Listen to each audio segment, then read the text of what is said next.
Hello friends, welcome again my channel Chris kitchen. ఈరోజు మంచిగా వాతావరణం చల్లగా ఉందని హైదరాబాద్ బిర్యానీ చేద్దామని డిసైడ్ అయినా. ఇక మనం హైదరాబాద్లో కనుక మేము హైదరాబాద్ బిర్యానీ బాగానే చేస్తాం. మంచిగా ఒక 2-3 లెగ్ పీసులు మిగతా ఎంతమంది ఉంటే మంచిగా ఒక 2 వేసుకొని తీసుకోండి. మంచిగా నూరు నెల మెలిగిన పేస్టు, మిగతా మసాలా, కారం, ఉప్పు, ధనియా పొడి, పసుపు, కసూరి మేతి, పెరుగు అన్నీ మంచిగా 2 గంటలు నానబెట్టుకోవాలి.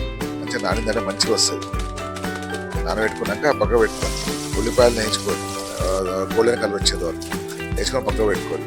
ఒక 30 కిలో బాస్మతి రైస్, 1 కిలో మీరు తినేదాన్ని బట్టి తీసుకొని మీరు దాన్ని మిగతావన్నీ మసాలాలు అన్నీ వేసి బే లీవ్స్, దాల్చిన చెక్క, షాజీరా, పచ్చిమిరపకాయలు, కొంచెం నూనె అన్నీ వేసి ఒక 70% బాయిల్ చేసుకోండి. రైస్ని 70% బాయిల్ చేసుకున్నాక మీరు ఇప్పుడు నానబెట్టుకున్న చికెన్ తీసి దాని మీద వేయించిన ఉల్లిపాయలు వేసి దానిపైన పుదీనా, కొత్తిమీర, పచ్చిమిరపకాయలు, మీ దగ్గర గులాబ్ జాలు కొంచెం గులాబ్ జాలు వేసేసి పైన మీరు 70% ఉడికించుకున్న బాస్మతి రైస్ని మంచిగా వేసేసి దానిపైన మళ్ళీ గార్నిషింగ్కి కొత్తిమీర, కలేమాకు, నెయ్యి కొంచెం వేసేసి కొంచెం కుంకుమ ఉంటే కుంకుమ వేసుకోండి. వేసుకొని మంచిగా దమ్ పెట్టేసేయండి.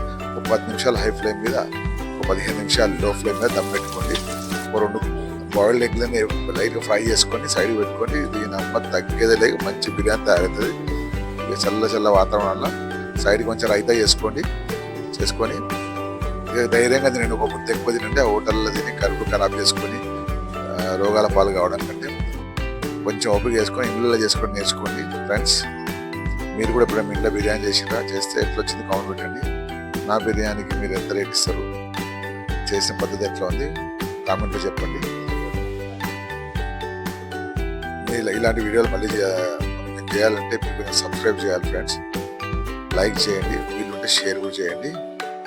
కామెంట్స్ మాత్రం షేర్ చేసుకోండి. మీరు ఎంతమంది కామెంట్ చేస్తే మాకు అంత ధైర్యం వస్తుంది. మీరు నెగిటివ్ అయినా పర్లేదు, పాజిటివ్ అయినా పర్లేదు. Thank you very much watching for my video. Ramakrishna signing off.